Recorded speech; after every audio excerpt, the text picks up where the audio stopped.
I guess we might as well go ahead and get started. There'll probably be some other folks that trickle in here, but it's about the appointed hour, so let's get started. We're really thrilled that so many of you decided to be inside here instead of out on the big water out there.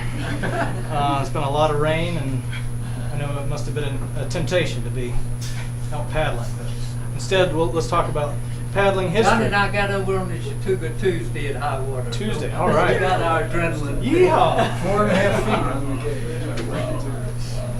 Well, I promised Payson I would just make the briefest of introductions, so we're really happy that Payson pulled this book together. It's a good history of a very important organization in the history of whitewater paddling, outdoor recreation in the region.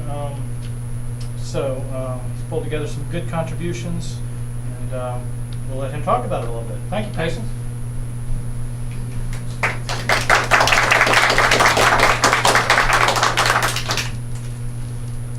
My name is first on the title page because I did kind of pull it together.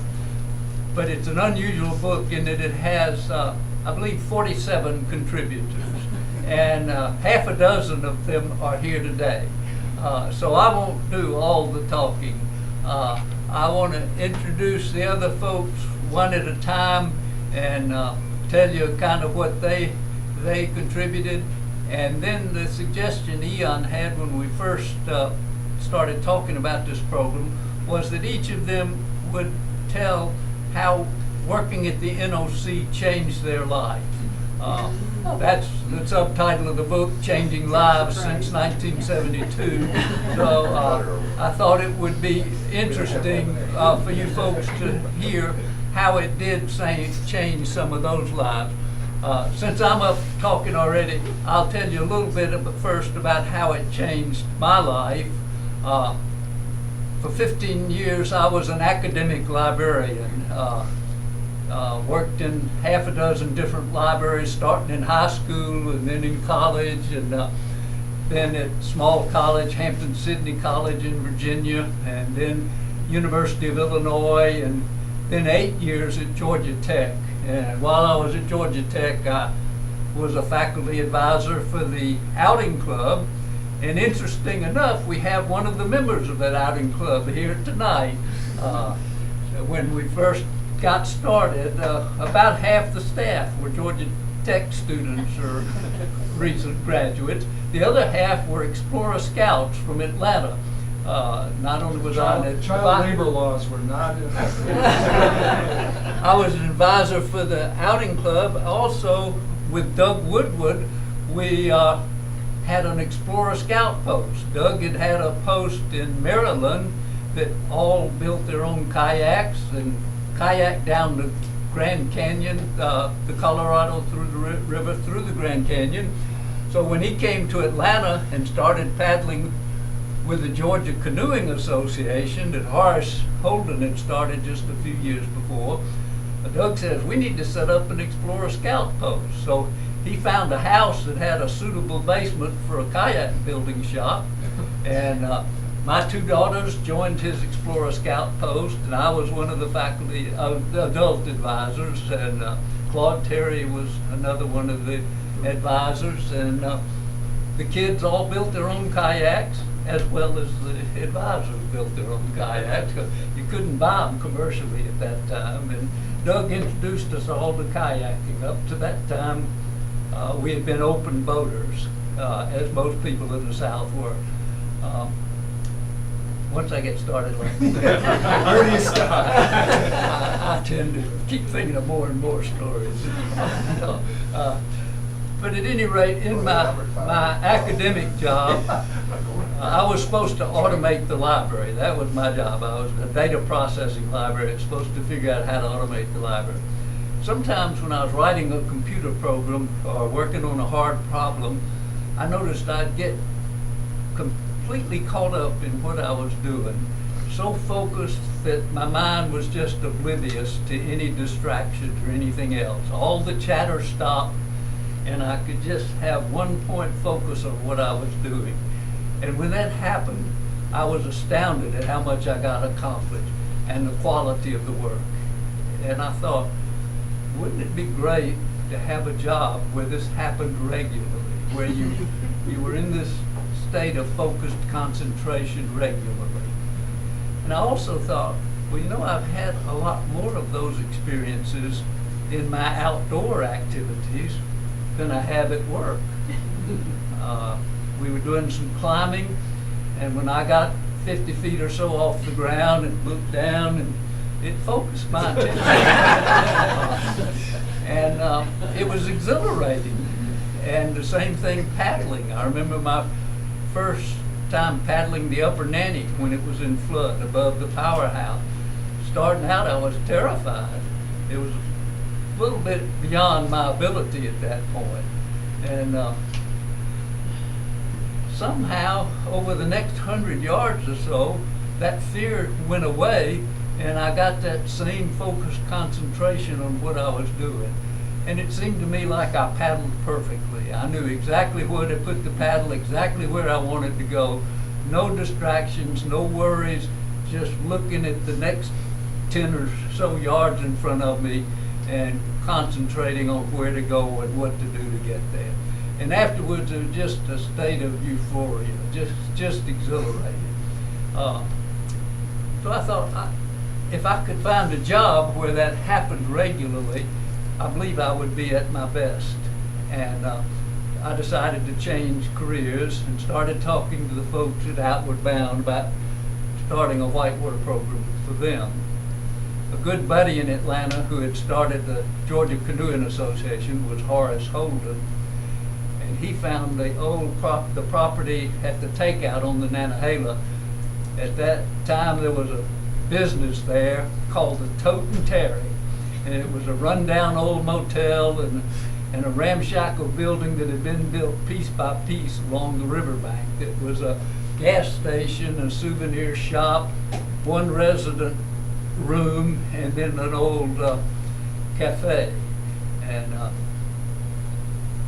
Horace, we always took out there after our Nantahala trips when we were canoeing, and Horace asked the owner if he would consider selling.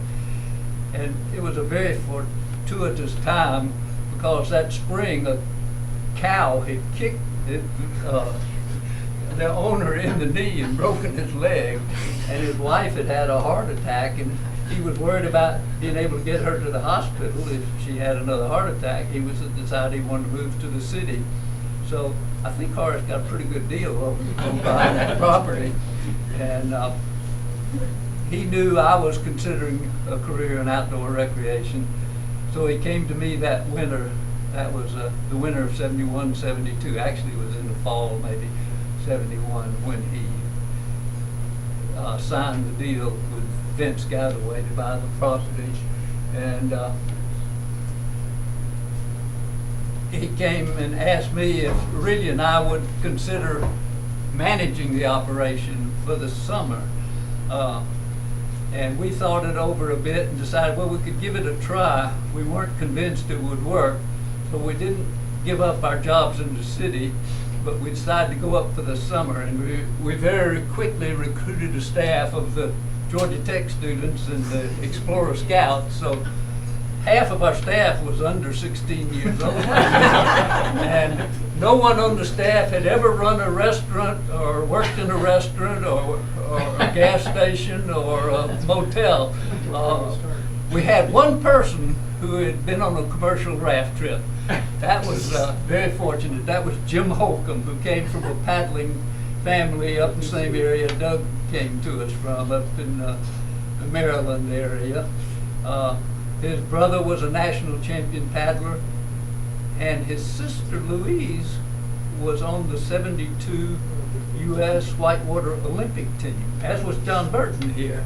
But the Olympics, the first time the whitewater was ever included in the Olympics was 1972, the same year that we got started. So there were lots of, we like to think it was our success was due to hard work and intelligence and such, but there was a huge element of good luck and good fortune in it. And Horace finding the perfect location to take out on the Nantahala where the Appalachian Trail crosses, surrounded by national forest, all kinds of good things. And all kinds of good things were happening in the whitewater world. The paddling clubs were being organized. GCA was one of the first, if not the first, in the Southeast. Horace organized it in 1967. In 69, we had the whitewater races on the Nantahala River for the first time. And again, I think it may have been the first whitewater race in the Southeast. There had been a lot of flatwater racing, but not much whitewater. There was whitewater racing going on the mid-Atlantic up in Maryland and West Virginia and Pennsylvania. But I think that might have been the first in the Southeast. So Walt Blackadar was paddling extreme rivers in Alaska, getting all kinds of publicity, and new materials were coming out. Bob Lance here was getting started with ABS canoes over in Tennessee. We'd graduated from the wood and canvas to aluminum after World War II, and now it was a transition to fiberglass and Royal X that the blue hole canoes were made out of. That made a world of difference in skill level. Skills were improving so fast with the new materials. When we were paddling wood and canvas, we were pretty afraid of hitting a rock. So you didn't want to paddle a hard rapid until you were pretty sure you could do it without damaging your boat. Once the aluminum and then the Royal X came out, there was much less concern about hitting rocks, and people began running Nantahala Falls. Up until that time, Nantahala Falls was regarded as a Class 5 rapid, and only the greatest experts would ever try because they didn't want to tear up their boats. So skills improving, all kind of things happening. The National Wild and Scenic Rivers Bill had passed, so we were real fortunate when we got started. Well, I've talked longer than I intended, but my goal in changing jobs was to find that I could work in the flow state, and it worked. The original challenge, the biggest challenge for the first few years, we didn't make a profit until our 4th year. So those first years were pretty challenging. After the first summer, we went back to Atlanta to work, but then we decided to invest with Horace. We sold our house, both got our retirement money, my wife, Aurelia, and I, and invested along with Horace to become 50-50 partners. Had moved up permanently in the beginning of the summer of 1973.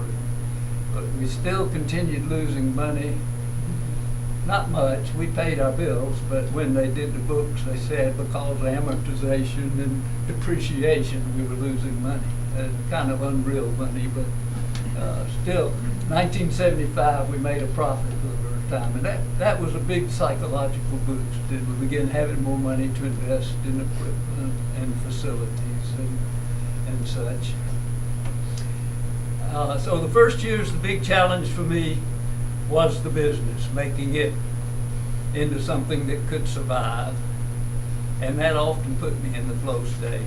After those first few years, as running the business became a bit easier and a little more routine, my big challenges came from adventure travel. And I, over the following years, probably did 100 adventure travel trips around the world, some taking guests and some by just Aurelia and I or friends on our own.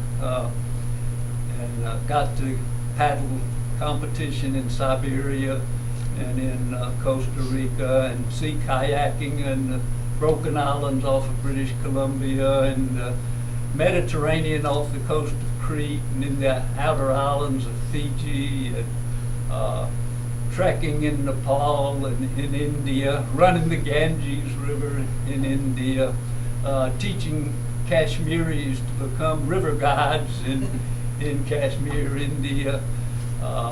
Trips, but mostly biking. I biked in most of the countries of Europe and many in Asia and South America, Central, scuba diving off the coast of Cuba and bicycling in Cuba, and lots and lots of fun things. And I found that those trips often put me in a flow state. Last one did was 3 years ago, rowing a raft through the Grand Canyon until I flipped it and my son took over. So I haven't had a life full of flow. Now I'm going to quit for the real, and I'll introduce first John Burton. He became president of the NOC after me. John came in '75 after going to school at Dartmouth and then getting a MBA at UNC at Chapel Hill. Being a member of the 1972 U.S. Olympic team, and paddled at Augsburg, Germany. And he and I were real partners in running the center for many years, and we've worked together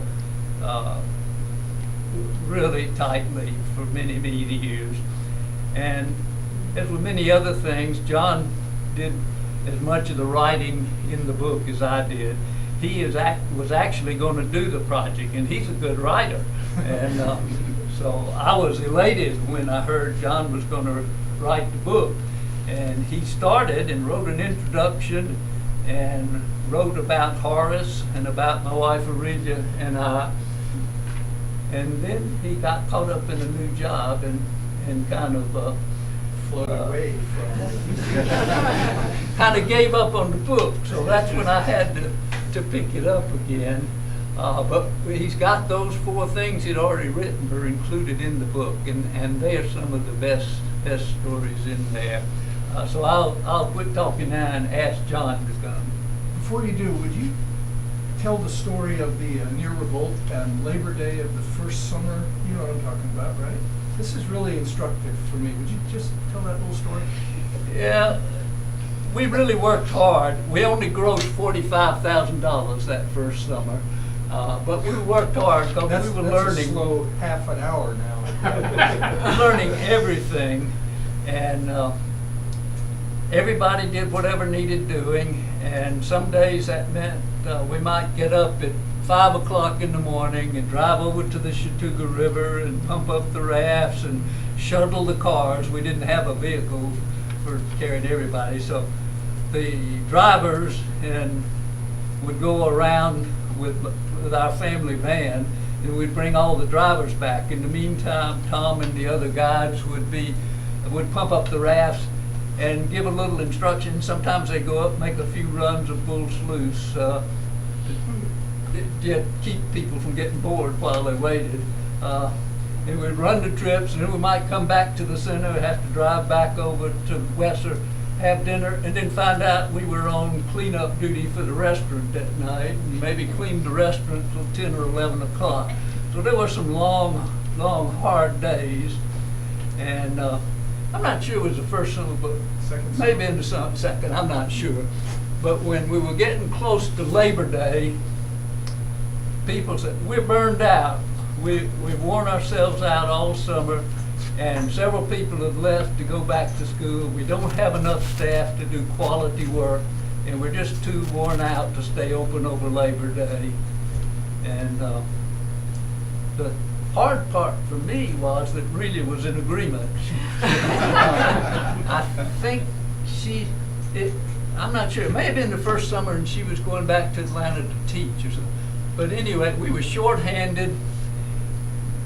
But to me, we were building up some friends, a group of friends, customers, guests who came regularly. And I thought, if they come up here expecting to eat and expecting to have us today able to do the shuttle or to take them down the river, and we're not open, we're going to lose some friends. And so I said, I'm not willing to close down. Horace put us up here to run this business for him, and he's counting on us to stay open and be dependable.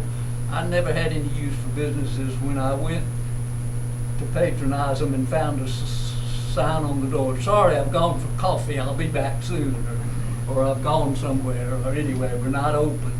I always thought, well, I'm not gonna go back there again. It's not worth my trouble if I go and don't know whether they're gonna be open or not. So I wanted to stay open. So we debated for quite a while. Eventually I said, okay, I'm gonna stay open.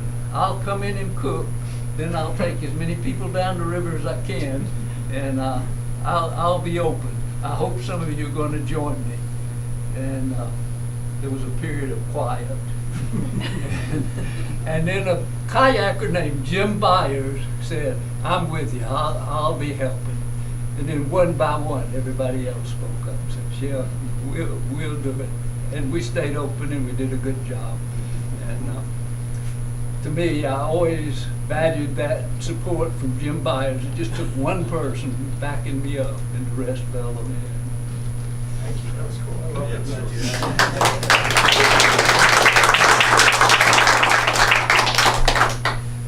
Yeah, I've heard that story many times. It still brings tears to my eyes. Yeah, so I'm not quite as old as Payson, but I'm getting there. And first time I paddled the Nantahala was 1959.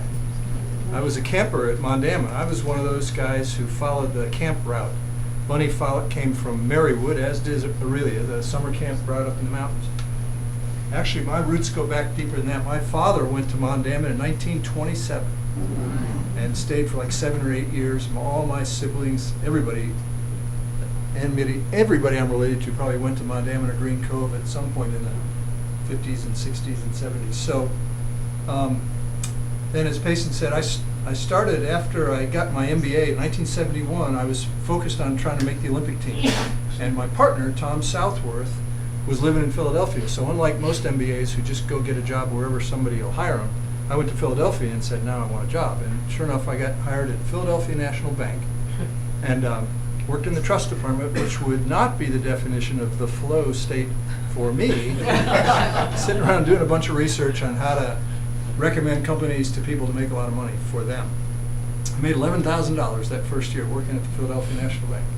So 1972, went to the Olympics and then heard this noise about this company down in North Carolina where you might actually get a paycheck to do the kind of stuff that I like to do. So it's kind of my equivalent of that, being in a state where you can really enjoy your job. So I actually, myself and Tom Southworth, who was on the Olympic team with me, and Les Bechtel, who was one of the best kayakers in the world, the three of us were the coaches of the 1973 team, and we either forced ourselves on or got invited by Payson to come down and teach a clinic. We taught a racing clinic, I think in 73, it might have been 74, but we were the team coaches.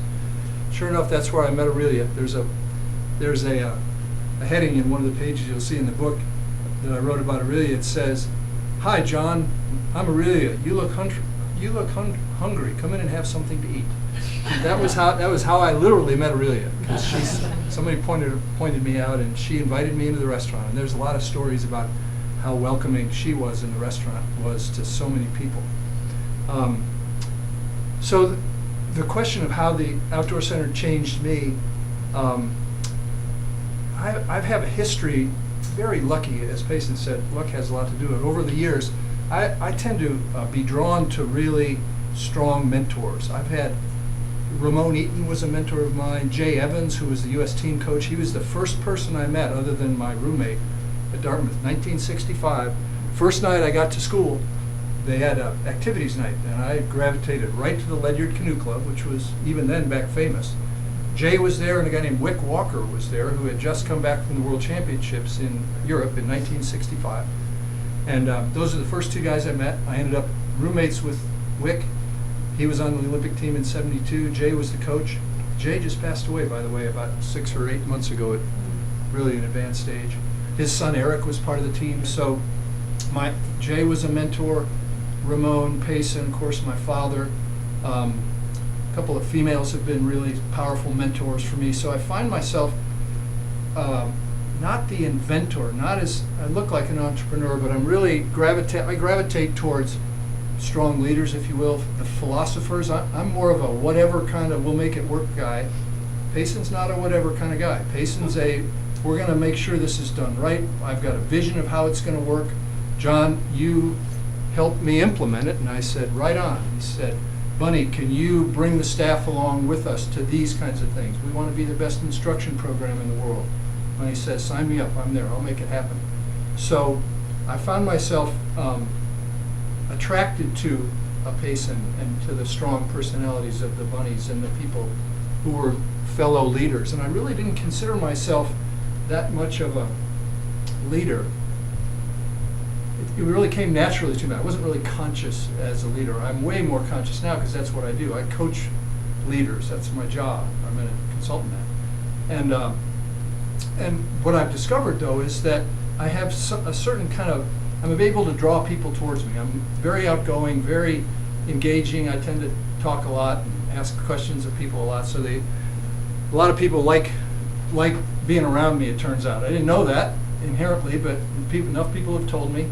And so I no longer say, oh no, it wasn't me. I didn't have anything to do with the outdoor center. I just happened, for years I grabbed hold of that bucking bronco and just, it couldn't be stopped. The outdoor center was a train going up the track, growing 20, 30, 40% a year. Anybody could have led the outdoor center, and I don't believe that anymore. I think Payson, obviously, and Horace were the crucial philosopher part of it, and I was sort of the implementer along with Bunny and along with some of the folks who've been there since 1973, 4, 5. Les Bechtel showed up in 75. Ken Castorf showed up in 75. Patrice Price was there the whole time and is still there. So there's some personalities and some types who've been there for a long time. And I had that combination where I could come in and figure out how to balance a checkbook and could be a leader on the river. So I found a perfect spot for me. And up until about 10 or 15 years ago, I said, there's really only one job I could do. I could run the outdoor center. It turns out the Nantahala Village just up the road was another one that looked easy to me. A lot of folks said that's going to be a risky business. The village. It's a lousy economy. This is it.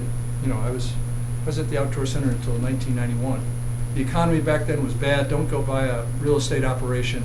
But it looked really easy to me because the place was run down, not done very well, but the restaurant had a great reputation, the location was perfect, and I could give my energy to really fixing it up and making it work. And of course, lo and behold, we attracted an incredible collection of people at the village. We were we worked with the outdoor center. Payson invested with me at the village. And so I got a lot of confidence by working at the center. It was a great fit for me. My kids got raised there. My son Josh is still a raft guide and a paddler and a great outdoor guy. My son Luke is wanting to be a paddler, but he's a really wonderful young man. Just got married on Sunday, by the way. The outdoor center was a great gift to me because I think in a slightly different way, it would put me in the flow state most of the time. I don't sit very long, very well. I'm not a good researcher, and I tend to go out and do stuff. So I love getting on the river. There's some wonderful stories.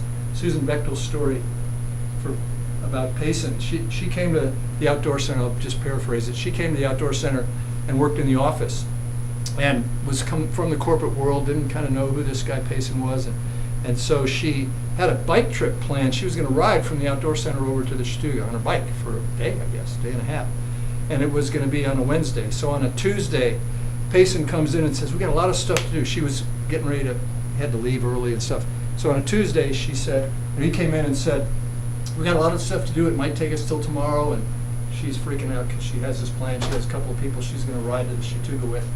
And so hesitantly, about 6 o'clock at night, she said to Payson, gosh, Payson, I've got this bike trip planned for tomorrow. Look, we can work this out, right? And he said, can I go?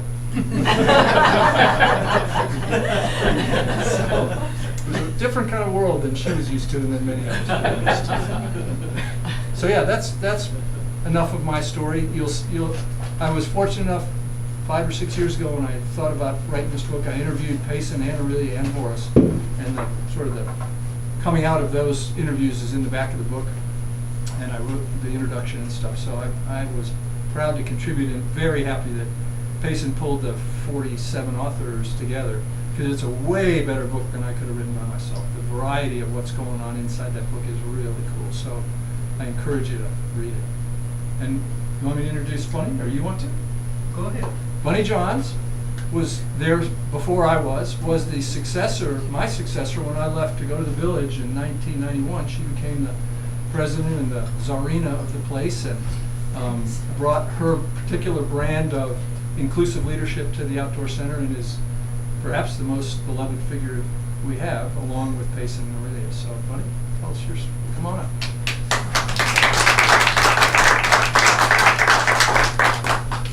I thought this was Payson's day, so I wasn't prepared for this. But I got involved with paddling through Camp Marywood. I had a summer job as a waitress, and I came home and I didn't have the job, and this friend of mine called me the next day and said, I got this job teaching swimming at Camp Marywood and I don't want it. Will you take it? And I went, I'm there! And so I went to Camp Marywood to teach swimming. The kids at Camp Marywood taught me to canoe, and I never went back to swimming except from the canoe. We all know how that works. So I also, how I got involved with NOC is through Ramon Eaton and Camp Marywood. They knew that Payson and Aurelia were starting this thing called the Nantahala Outdoor Center. And at that point in my life, I was kind of at loose ends. I had gotten a nursing degree. I had decided I was going to travel the country. So I traveled the country for my first stop was the NOC. And at the NOC, I went up to the next town up the road, and I got this job at a hospital up there. And so I worked nights at the hospital and days at the NOC until I could get a real job at the NOC. And so I was at the NOC for years and years and years, eventually becoming president. It was a remarkable career and one that I thoroughly enjoyed. And after that, I was fortunate enough to be able to work with first Nantahala Power and Light, and then Duke Power, and then Duke Energy on the relicensing of hydropower dams, on most of the hydropower dams in the western part of the state. That's what's going. Thanks, Bunny.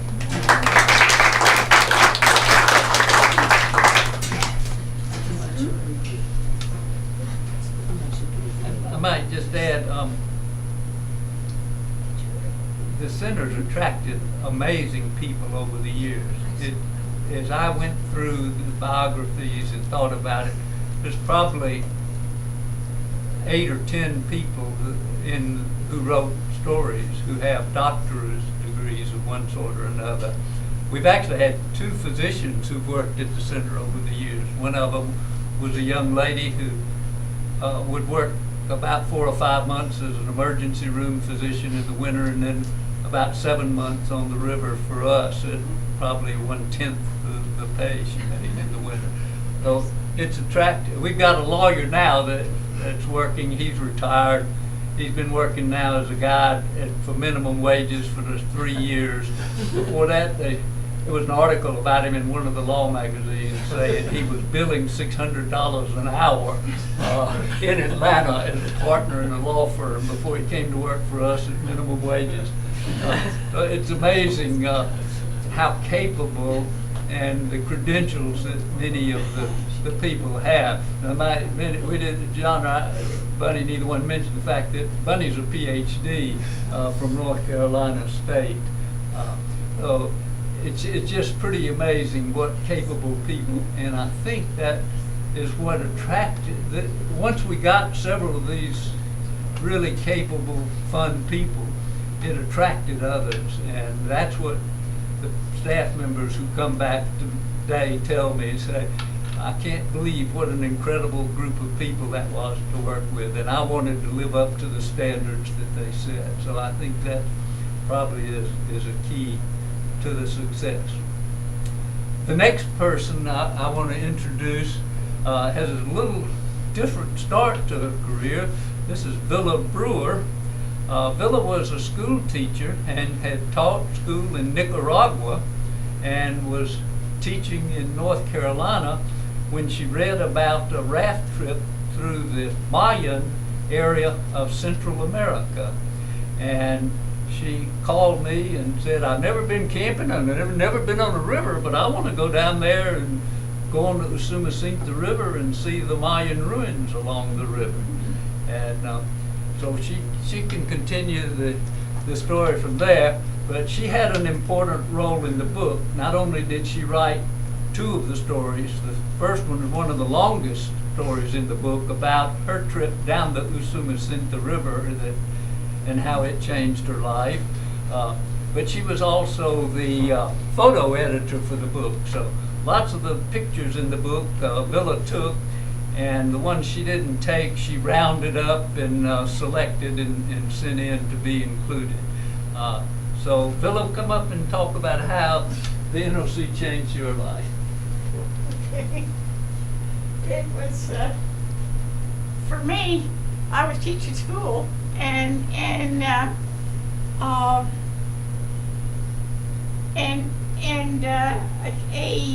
cousin from Panama was, her marriage had gone bad, and she wanted to raise her kids in a good place. And she said, well, how about Mooresville? And I said, well, I don't know.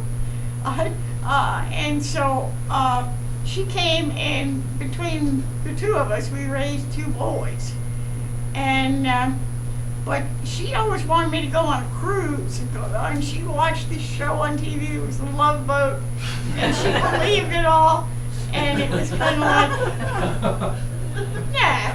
And then I read about Payson and Aurelia and this trip on the Usumacinta, and I had been to a number of the Mayan ruins when I was in Nicaragua, and I just said, well, that's what I really wanted to do. And so I brought the two boys who were in, I think, 6th and 7th grade at the time. I brought them up here with me. I had always wanted to go to camp, but I didn't come from an affluent family that could afford camp. So this was my chance to be outdoors, and I loved it. And the oldest boy, I just sent him a copy of the book and talked to him on the phone, and he said, oh yeah. He said, I understand why you did what you did. And so I got a chance to come up and work in the photo department, and I spent about 20 years at Nantahala Falls taking pictures of the falls. And if you have gone down at that time, I probably took the picture. So, and what did, I like to write, but I don't think I'm particularly talented. And I didn't keep a journal for any of these travel things, but what I did keep was notebooks and notebooks full of slides. So there was my journal, and so that's what you'll see in the book. And then we had a whole revolution that happened, the digital revolution, and most of the pictures sort of disappeared and everything, and I had these notebooks full of slides, and I knew who else had notebooks full of slides, and so that was why I was able to contribute some stuff to the book with that, and so that's kind of my story. I worked. Later on, I worked in the office at the NOC, and I also worked with the government agencies that we dealt with, and it was these people were in their jobs because they love the outdoors. And when I was teaching school, I was always talking to school. It wasn't the kids looking out the window, it was you looking Yeah, the teacher was looking out the window. And so, so I was able to get along with the folks that were regulating us, and enjoyed that work as well. Thanks.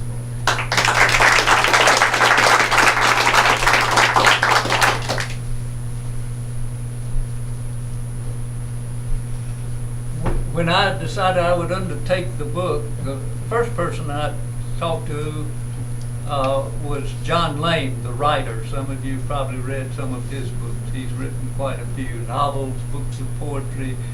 He's an outdoor writer. He wrote one book about the Chattooga and one about a trip from his backyard to the Atlantic Ocean in a canoe. But John and I came up with the idea of recruiting various staff members to write the different stories. John said he didn't have time to do it at the time. He had once before said he might do it, but he didn't have time. But we came up with the idea of inviting others. And so I joined Facebook then, and I've only put about 2 posts up, I think, and one of those was, I'm going to do this book. Y'all send me your contributions. And I didn't know what to expect, but Les Bechtel was the first person that responded. He sent me his story about the taking over the Chattooga outpost. A lot of the stories in there about me, I have trouble believing, but he says I took him down the river, and at the end of the trip says, here's $100 petty cash, have a good summer. At any rate. Let's be really clear. Les had never been in a commercial raft. He had never been on the Chattooga. Payson takes him down. He guides half the time with guests, right? Then he gets back to the outpost, which is a building we're just beginning to occupy. Payson hands him $100 and the keys, says, have a good summer. It's a true fact. It's hard to believe such an irresponsible guy have a successful company, isn't it? But at any rate, I was extremely pleased because some of the responses I got, several of them, were from people that worked those first 5 years, and that was, I thought, really important. And I was surprised. I mean, Charlie Walbridge, who any of you paddlers will know, wrote an article about his experience, and that's in the book. And Sue Firmstone, who did maintenance, I was delighted that she wrote for us. I think she was there the 2nd or 3rd summer. One of the guys who was there from the very beginning was one of the Georgia Tech Outing Club paddlers, and that's Tom Gonzalez. And I guess you're a chemical engineer, is that right? Chemist. So he's had a great career and traveled the world. It's amazing in the biography to read all the places he's lived and worked, and sound like a really interesting life. But he worked some at the Outdoor Center that first summer. I can't remember of those students and scouts who worked when and how much, but some of them worked weekends, some of them worked summers and so on. But Tom was there pretty much from the beginning and worked for about 5 years, Tom? Until 76. 76, Yeah. okay. And so come up and tell how it changed your life, Tom.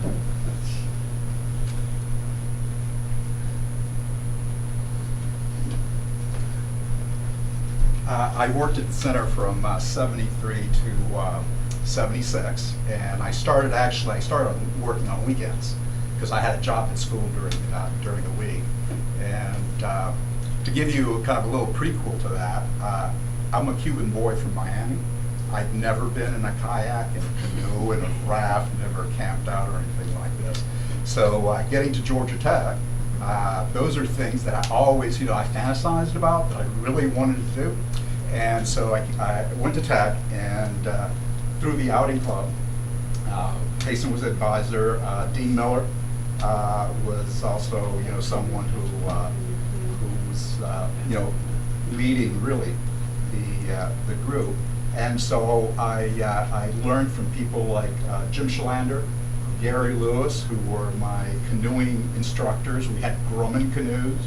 We learned to make kayaks in, I guess it wasn't legal, was it? I mean, there were just molds that we ripped off of the boat, and then made many boats after that. I remember the first Lettman that I made.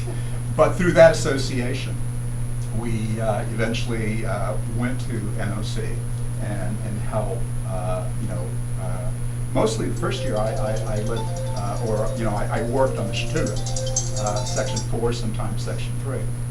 And, Cuban boy from Miami guiding on Section 4. yeah. Well, we had fantastic people to learn from. So I learned my skills from people like Payson and John and Angus Morrison, I remember. I was a C1 paddler at the time. And I paddled first open boats, then, a deck canoe. But for me, I've got to start with one major impact that it had in my life. And that was that I met my wife of 42 years, Lori Fong, who I'm sure will get up here and tell her own story, so I won't get into that. But the book is great. I mean, I really enjoyed reading it because I worked there for about 3 or 4 years. And, to me, I think when I started, I was probably 18 or 19 years old. And so it was a time of really change for me. It was, I was absorbing things, learning new things. I've been raised as an only child. And of course, I'd had roommates at Tech. But this was really different in terms of having the opportunity to work with a number of people that were my same age. And there was a real sense of community. We felt like we were more a family than employees. And as a matter of fact, and John, this may not be true, but this is what I remember. And that is that we would work all kinds of hours. And we did everything. I mean, the sexiest thing we did, of course, was being on the river. But, we cleaned hotel rooms. I learned how to do hospital coroners. And I was sometimes an electrician, sometimes a carpenter, sometimes a ditch digger, always a dishwasher, and never a cook. They never trusted me for that. But I remember that we used to work all kinds of hours. And again, this may not be true, but I remember John coming. Of course, John had a business background. And one of the things I remember hearing, and I believe it was either from John or Ray McLeod, it was, you can't really work overtime anymore unless you get paid for it. And we were saying, well, wait a minute, how are we going to do our job in 8 hours? There's all kinds of things. But there was a time where, there was the business became a little bit more formalized. And we stopped, we couldn't work more than 8 hours unless, we had overtime. And I don't know if that was you that started that, John, or not. That's what I remember. Well, it was that. It was. But I think that, in reading the book again, the biggest thing that, that came through to me is that many of the habits that I had as a professional afterwards were because of the job that I did at NOC. I mean, no job was beneath dignity in terms of doing it. And I saw, I don't remember whether it was John or it may have been John or Payson that wrote this in the book. But if you're going around and you see a piece of litter or something like that, you don't wait for somebody else to do it. You pick it up. And that's how I behaved in my professional life. And I had, I was fairly successful. Those were the kind of things that when I started, any job that needed to be done, I would do. And it didn't really matter how many hours I needed to work, and probably over my lifetime, I worked at least 60 hours, a week for my entire career. Those are the things that I really learned and picked up from Payson and from the other folks here that had that kind of attitude. And it wasn't like I went to work thinking, well, I'm going to get all these positions and everything. I went to work and I did a job because that was my responsibility. I needed to do it. It was enjoyable. It was challenging. And as a consequence of that, I think I was very successful in my career because of what I learned at NOC in just a matter of 3 years, or 3 or 4 years. So I'm really grateful to Payson, to John, to Bunny, to the entire staff for those things that helped me develop and become successful later on in my career. So that's my story.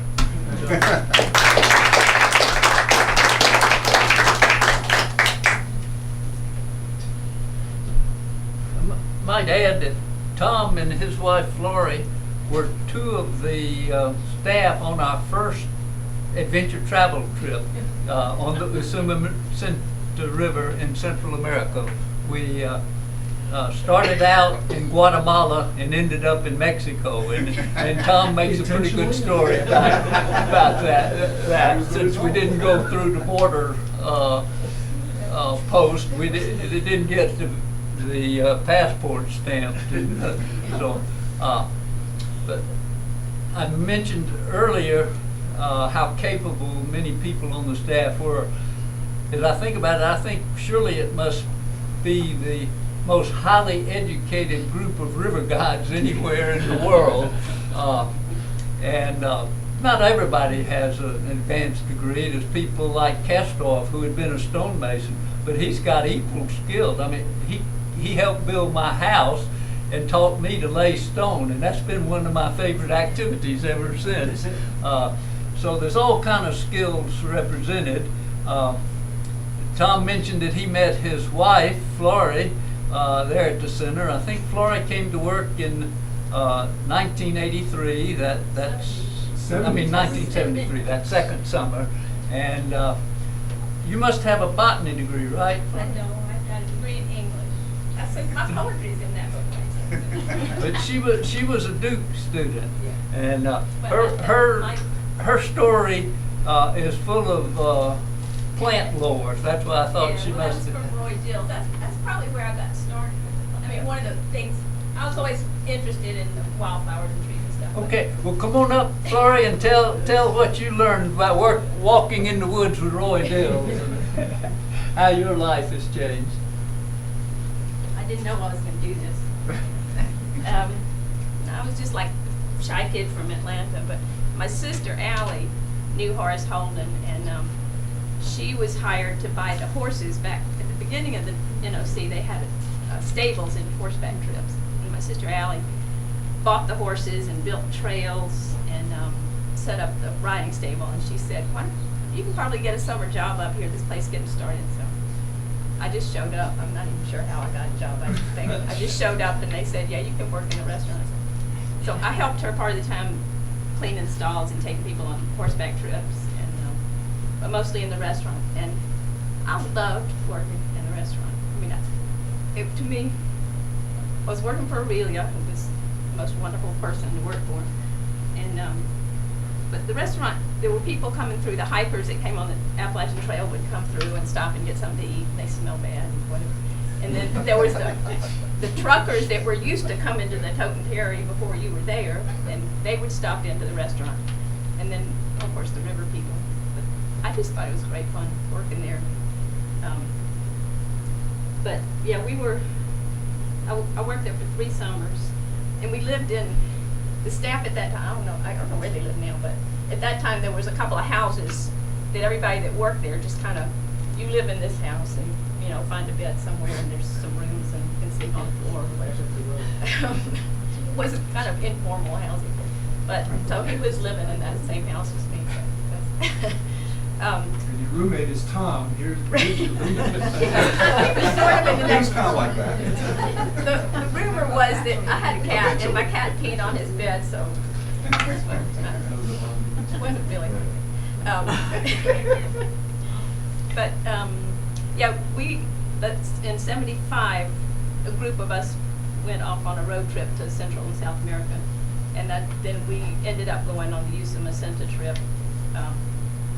That on '76. That was the first trip down the river. Nobody knew how long it was going to take or when we would get to where we were going on. But and Roy Dills was a local man that lived in the gorge, and he was one of the few local people that came in and befriended these kind of weird hippie people that had moved into the neighborhood. And he would come sit at the store and talk to us and tell us about the history of the gorge and building the railroad. And both Allie, my sister, and I would go for walks with him up in the woods, and he would tell us about the different plants and what was medicinal and what was poisonous and what you could do with all these different plants. And so I learned a lot from him. He was quite the character. So in the book I have a couple of stories and a couple of poems there. Thank you.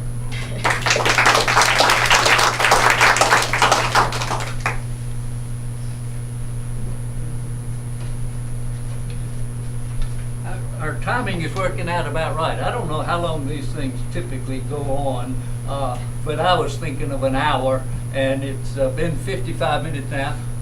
Our last person who contributed to the book here is Maggie Parks, and she used to be Maggie Clausen when she came to the center.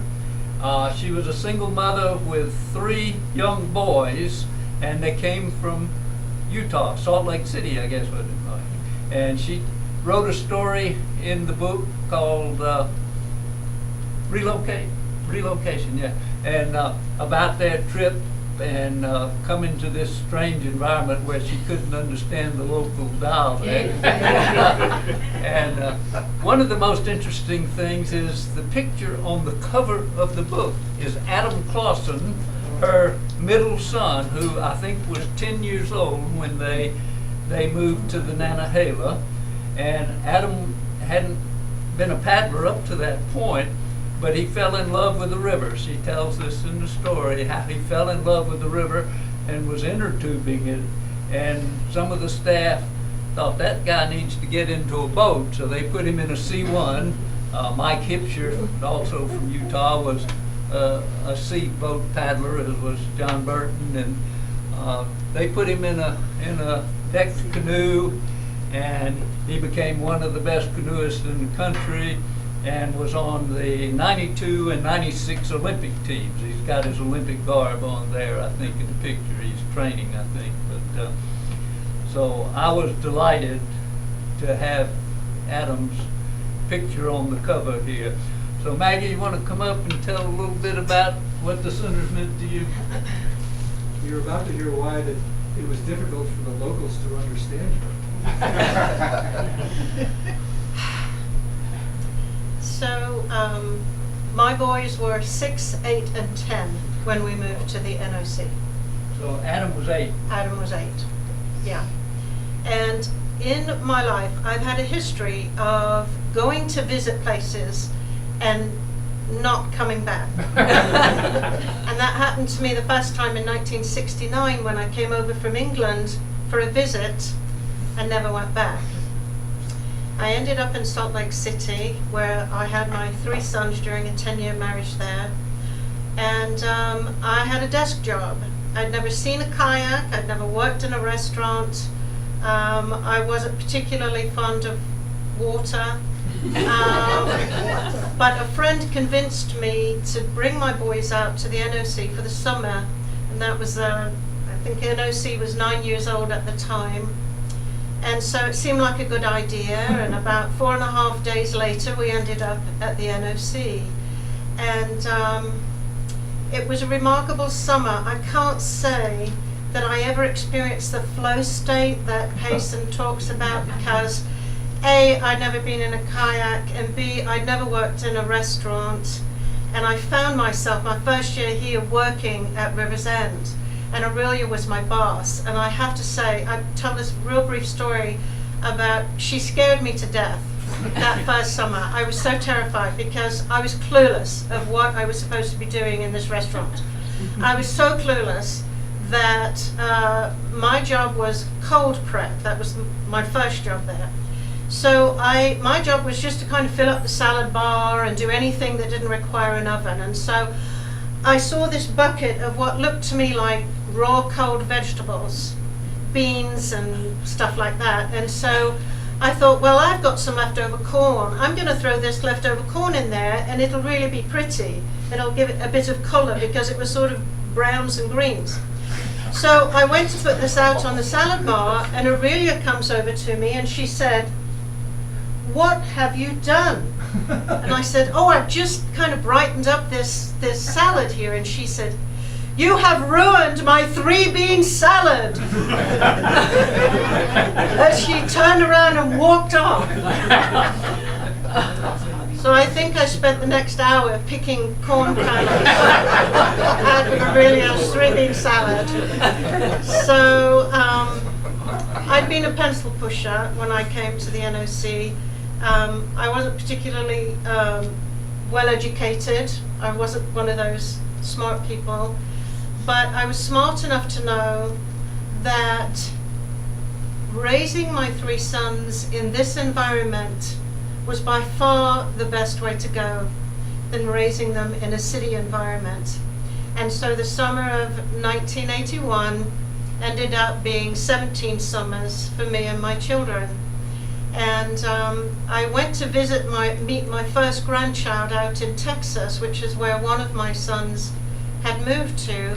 And I just planned to go for a short visit. And it took me about 19 years to convince my husband that we needed to come here to live, and we did that 2 years ago. My son Adam lived here up until his death last July. My youngest son Jonathan lives here in Bryson City. My oldest son that moved to Texas is planning to move back out here with his wife Jo Kalsa as soon as his daughter is graduated from high school. So, you know, for me, I wasn't a jock. I never was great at pretty much anything.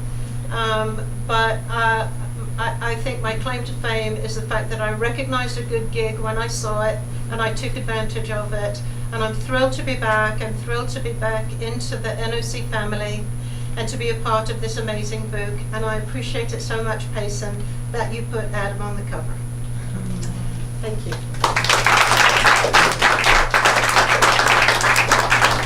One thing I would add is that she kept us all in line. And I think you all can see there's a difference between being smart and being well educated. I did want to recognize one other person, Phyllis Jarvin in here, who worked at the center for many years. She didn't contribute a story, but maybe for volume 2 she'll have a story. So my schedule anyway for the time is up. It's been an hour. I don't know how long these things usually last, but I'm happy to stick around and answer questions or tell more stories or what. I suspect some of the other guys. We're going to wait and have dinner together. So I think it's time that anybody that feels they're ready to leave, go ahead. If anybody wants to stick around and ask some questions, we'll be happy to answer. We'll sign books, yeah. Well, Mason, don't forget Charlie Allen. How many years did you work? Oh, Charlie, I'm sorry, I didn't. Another staff member. How many years you been at the center, Charlie? About 25. Oh, yeah. He's I was a newcomer. been a raft guide. He managed Ridger's Garden Restaurant. Charlie's done everything at the center. Well, I would. Yeah, come on, Charlie. No, I think you can hear me. I'm not going to say much, but I was over in Asheville, and I really wonder why I left Asheville. But you know, I went to the library and saw Outside Magazine and saw what ad for NOC. You know, what's the odds I'd be looking at the summertime jobs there. Anyway, I drove out here, Bryson City, first time ever, and went in the old the office there, across from River's End. There's a little office, and I went in, and I said I'd like to apply for a job, and the lady said, Ray. And turned like that into the closet because that's where the copy machine was. And Ray McLeod was in there. So he came out and there was 2 chairs and we sat down. So I started talking. I talked for about 4 minutes. And he said, "You're one of us. Let's go across the street." And because I was a cook.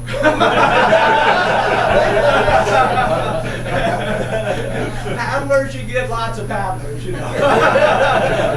But cooks, so we went across the street, and boss lady was there, and we sit down, and we talked for another, you know, a good 3 or 4 minutes, and they said, "Come back on May the 5th." You know, it's that simple. No reference checks, nothing like this, you know. So I go back to Asheville. What year was that, Charlie? It was 89, spring of 89. Yeah. So I go back to Asheville, and I'm thinking about it, you know, and I write a letter to Ray. And I said, in staff housing, are there closets? And he wrote me back, and he said, there's a space for a bar. Which meant there was a bar. You know, which meant there was a hanging bar just against the wall. And you could call me bar. You didn't even have But so I was about 35 or something then, and it's very unusual. It's very unusual. I would say, kind of from the psychological, the social thing, one of my observations back then, there were, I'll put it this way, in outdoor adventure, there weren't as many jobs. It's become a huge industry now. You see it in the paper this week, just the amount of outdoor industry jobs there are. Back then, there wasn't as many opportunities. And so the people who were talented were drawn to NOC. It wasn't diluted in any way. There were lots of talented people there. And so I was there when the first anniversary, which I would say was the from 72 to 92. The 20-year anniversary. A lot of people came back and they would tell stories that we would put the boats on top of the car and tie it down with twine and then ask the people to bring the twine back. When you raft, bring the twine back. You can confirm this for me. Frugal mentality. It's very full of twine. I love the knots in it. The maintenance department was a toolbox they kept under John Barber's desk. That's where the maintenance was the toolbox. So The worst job in the early days was cleanup, or the worst job was cleanup with Payson. Because Payson would get in the flow state and just forget what the time was. And I remember he told me, every time I would do dishes, which is like every third or fourth day, I want to find something that is special and needs doing, like a pot. It's especially nasty, and I'm going to get it perfectly clean. And that might take an hour in the flow state, and we would have to find something to do or help him with the pot while he was in the flow state cleaning dishes. He didn't have to be on the river to be in the flow state. well, I was lucky enough that I got to run River's End for a couple of years. And then I made NOC mad at me because I went to him one day and said, I'd like to switch to Riverstown. So you were valued, you could get hired in 8 minutes if you were a cook, and then you could have job security in the restaurant and everything was successful and you were well treated. But when you said you wanted to go Riverstown, it really wasn't what they wanted to hear. And I remember Bunny told me, she said, you've got a good chance of getting in there. Because she knew, I was going to the FB, I was going to French Broad, and then BR was going to take me over to the Coe and run me to death and take me down the river to try to keep up with him. And then I was going to go and do the NOLA Chucky. And I slept really well. And I did not come from a paddling background. And so I'd go to sleep early, let everybody else stay up and drink beer. Well, they were a great group of people. And I would usually be the first one up because the showers were still hot. If you would get up early enough, the showers were still hot. The one time, the way I probably avoided the injury that she, with her wisdom, informed me about is I just go and take a really hot shower in the morning because I'd wake up, tired. And probably the best day I ever had was over at the FB. And we did a trip, just can't remember anything about that. It's just a good trip, wasn't remarkable anyway. Got back and we were sitting around the outpost and somebody said, Spring Creek is flowing.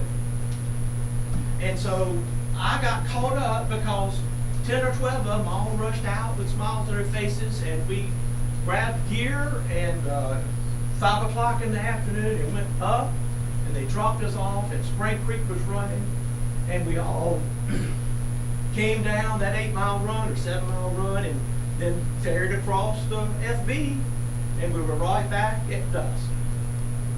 It was just an incredible day. That was a beautiful, beautiful experience seeing that crew. So thank you very much. That's awesome. Phyllis, you want to tell any stories? Well, I could tell how I got here. I can do it in 5 minutes, I think. Stand up. Okay, so I was working at I had worked at an outdoor camp for emotionally disturbed children in Eckerd Camp in Florida. Came up here on a hike, and we went hiking and stopped at Wesser, and John Burton gave us a ride down from Wesser to the center in the Suburban, which I later scheduled. And when I worked for the outdoor center, or for the outdoor camp, I had a horrifying experience on a whitewater river. And we paddled in flood, we pinned on trees with kids. It was terrifying. And so I said, I will never run whitewater. And so I came up here on a hiking trip. My traveling companion said, let's run the river. I was like, you will never get me on that river. You will never get me on the river. And so I got my degree here in clinical psychology, did a trip down the river for training with KB and Dave Dauphiné. And I learned how to ferry across the river. And that was the most magical thing that I had ever done in my life, to not get swept away by whitewater. And so, long story short, I ended up working working at the center for 10 years. I ended up guiding on the Nantahala that I never wanted to go on. I guided on all the rivers and just had a wonderful time. So, what I learned is never say never.